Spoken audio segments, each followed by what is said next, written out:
더글로리 요즘 재밌게 보고 계시나요? 저도 한 회만 보려다가 너무 재밌어가지고 밤새 정주행했던 드라마인데요. 다 보고 나니까 파트 2만 기다리게 되더라고요. 그리고 이번에 파트 2가 드디어 런칭이 되었죠. 아무튼 이런 매력적인 드라마를 서비스하는 곳은 다들 아시다시피 넷플릭스죠. 전 세계 2억 명의 가입자를 보유했고 이 넷플릭스의 성공으로 기존의 콘텐츠 강자들까지 넷플릭스와 같은 서비스에 뛰어들게 되었는데요. 그래서 오늘의 이슈는 전 세계 콘텐츠 문화를 바꿔버린 글로벌 돌풍 OTT입니다. OTT가 무엇인지에 대해 소개하지는 않을 거예요. 저희보다 다른 데가 사실 더 자세하게 설명을 해주셨더라고요. 그래서 오늘 소개드릴 진주제는 OTT에서는 어떤 식으로 콘텐츠가 만들어지는지 알려드릴 겁니다. OTT에서의 콘텐츠는 크게 세 가지 방식으로 제작이 됩니다. 우선 첫 번째는 방송사 외주 제작인데요.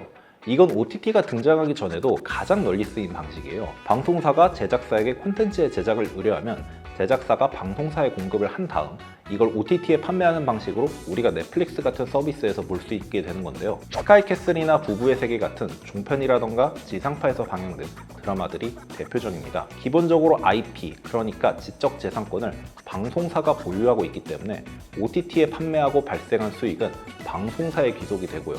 제작사의 경우 계약 조건에 따라 IP 수익의 일부를 확보할 수도 있습니다. 하지만 이 방식은 제작비를 방송사가 직접 조달해야 되다 보니까 제작비를 조달해주는 후원사의 힘이 강하게 작용하는 경향이 있는데요. 그 과정에서 PPL 같은 간접 광고가 포함될 수밖에 없고 만약 시청률까지 낮아진다면 제작비를 회수하지 못한 일까지 발생하기도 하죠. 특히 PPL 같은 경우에는 너무 과도하다 보니까 콘텐츠 자체의 퀄리티가 떨어지게 된다는 지적이 나오기도 합니다.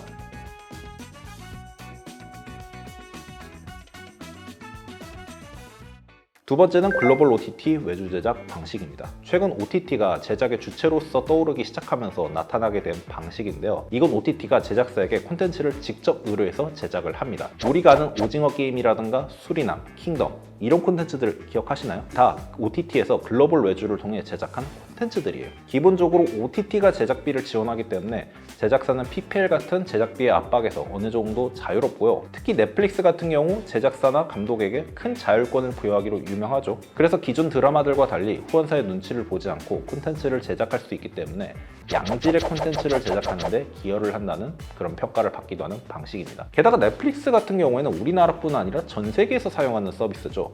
따라서 글로벌 진출을 통한 수익도 기대해 볼 수 있습니다. 특히 오징어 게임은 우리나라뿐 아니라 세계적인 신드롬이라 할 정도로 엄청난 인기를 끌었죠. 제작사는 이를 바탕으로 이번에 우리 콘텐츠 흥행 봤지? 그러니까 우리한테도 좀 수익 비율 높여주지 않을래? 라는 요구를 할 수도 있죠. 하지만 이 방식은 IP에 대한 소유권이 기본적으로 OTT에 있습니다.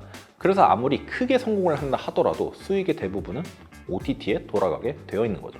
한때 우리나라에서는 오징어 게임이 성공해도 제작사가 돈을 얼마 못 받는다라는 그런 이슈가 있었는데요. 사실 이거는 제작 방식 자체가 OTT를 통해 이루어지는 방식이고 제작사는 이미 OTT를 통해 제작비를 회수했기 때문에 계약상으로는 크게 문제가 되는 부분은 아니었습니다. 세 번째 제작 방식은 IP 보유 제작형입니다. 스튜디오 혹은 제작사가 직접 제작하는 콘텐츠인데요.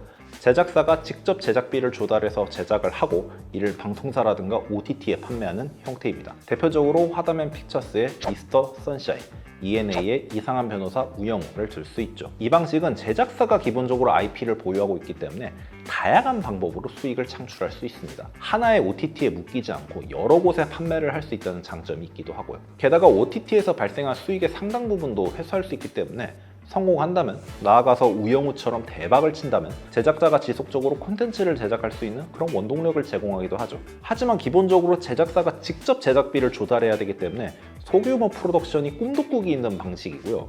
OTT나 방송사로의 판매가 만약에 잘 이루어지지 않는다면 수익도 보장하기 힘들다는 그런 단점이 있습니다. 콘텐츠 확보를 통한 OTT 간의 유료 가입자 확보 경쟁은 더욱 거세질 것으로 보입니다. 그 말은 제작사 간의 경쟁도 앞으로 더 치열해질 거고 OTT와 제작사, 이 둘의 제작 방식에 따른 수익 확보의 문제가 앞으로 더욱 부각될 수가 있다는 거죠. 부디 OTT와 제작사, 이용자 모두가 윈윈할 수 있는 방식으로 콘텐츠가 제작이 되고 이용할 수 있었으면 좋겠습니다. 지금까지 이슈였고요.